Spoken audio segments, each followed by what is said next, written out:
So, there have been a lot of parts of the plagiarism that has gone on that has dealt with taking my buffet of life concept and kind of modifying it to their own purposes. And so some people just asked me like what my concept of buffet of life is, and I said you're probably going to like it a lot more because it includes everything. I originally from a pastor in a church in South Minneapolis learned about kind of his buffet of life dealing with spirituality or religion, faith, and practices thereof. And just kind of he exposed us to, in general terms, to a lot of different faiths and spiritualities, and it was really educational, and said to just kind of be open-minded even if you had kind of a foundation, but that there were other things to explore. And this opened me up a bit more, though I already kind of was there, had been there for years, that no faith, spirituality, religion, or belief system, or kind of lack thereof, is something to judge. I don't believe in calling anything mythology. That's kind of insulting.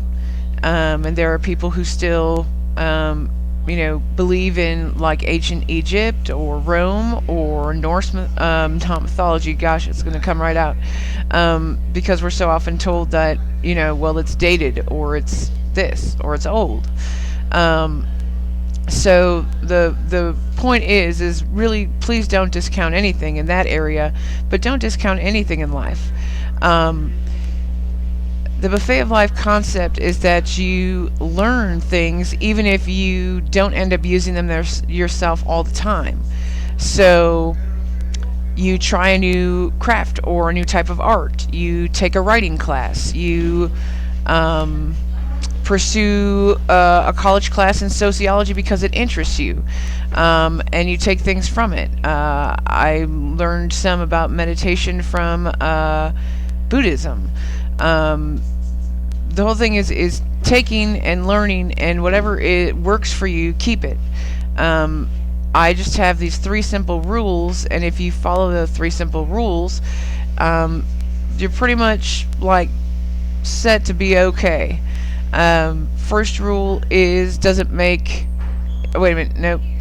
First rule is as long as it doesn't hurt you, go ahead on and do it. Second rule is as long as it doesn't hurt anyone else, which includes to me kind of the environment and animals.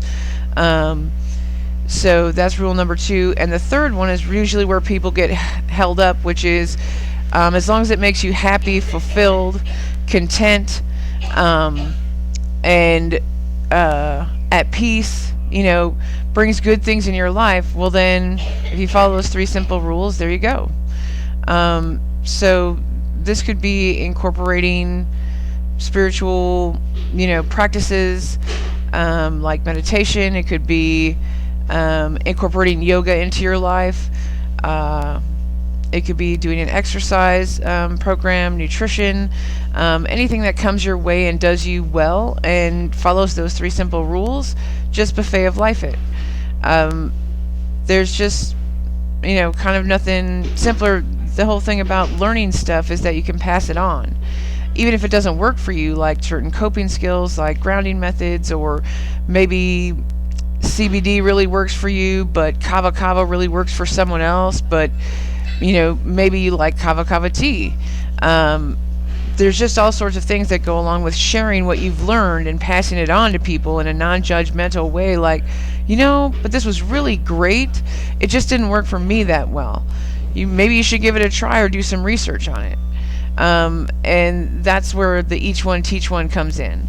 So anything that does us well, I'm all like, or has the potential to do someone else well, I don't see any problem with learning stuff about it so that you can pass it on even if you don't keep it on your plate. Maybe you only keep it on your plate for 3 months, 3 years, 30 years. But if it works for you for a while, go for it.